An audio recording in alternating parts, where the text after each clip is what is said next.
Satu rumah fully renovated, jackpot di Taman Mutiara kat Sungai Kerangan, Kulim. Ni dia geng. Abang Sarah tunjuk apa? Rumah dia fully renovated dengan awning full sampai ke depan. Tengok pintu dia pun, gate dia pun boleh masuk dalam 2 biji kereta ni. Walaupun ada tiang tengah ni, tapi boleh masuk 2 unit kereta tepi ni. Boleh masuk dah satu tu. Dan geng, yang bestnya, yang ni bukan cat. Yang ni memang betul-betul tiles. Nampak? Ni fully tiles ni. Pada atas, pada bawah apa semua ni. Jom kita tengok dalam. Sebelum masuk pintu rumah ni pun dah cantik dah. Tengok, cantik dah. Design dia cantik. Ini dah living hall dia. Lepas nampak pintu yang cantik tu, living hall dia pun dah fully renovated kan. Apa tengok bahagian atas ni. Bahagian atas ni dia buat owner buat cantik dah. Okey, rumah ni jadi ni persegi. Ni living hall dia, dia ada pembahagi dia. Ini tempat apa nak lepak santai dengan family. Tak ternampak lagi belakang ni. Tapi ada bilik dalam master bedroom ni, fully tiles. Owner dah buat fully tiles geng. Master bedroom dia memang besar. Memang besar. Yang ni hampa beli memang bawa masuk barang puas hati. Ni bilik kedua. Nampak dia bersegi ni. Bilik kedua ni dia bersegi. Ada tingkap. Tingkap ni menghadap ke mana? Jom kita tengok.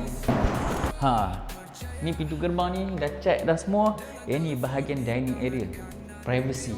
Tempat mana letak meja makan kat sini memang privacy.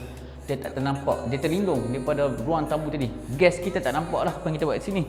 Yang ni persegi ni dia membawa kepada satu toilet, tempat mandi. Okey. Satu bilik ketiga ni. Nampak? Besar juga ni bilik ketiga ni. Dan satu lagi ruang toilet. So 1+1 toilet. Dan yang paling win geng. Kitchen. Besar. Besar, memang besar. Dah buat dah dia punya kitchen cabinet ni. Dah bawah.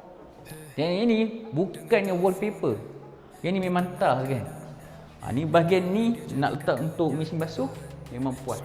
Memang dah ready dah semua. Okay, hampa tengok ni semua. Dah ready dah. Apa yang perlu buat?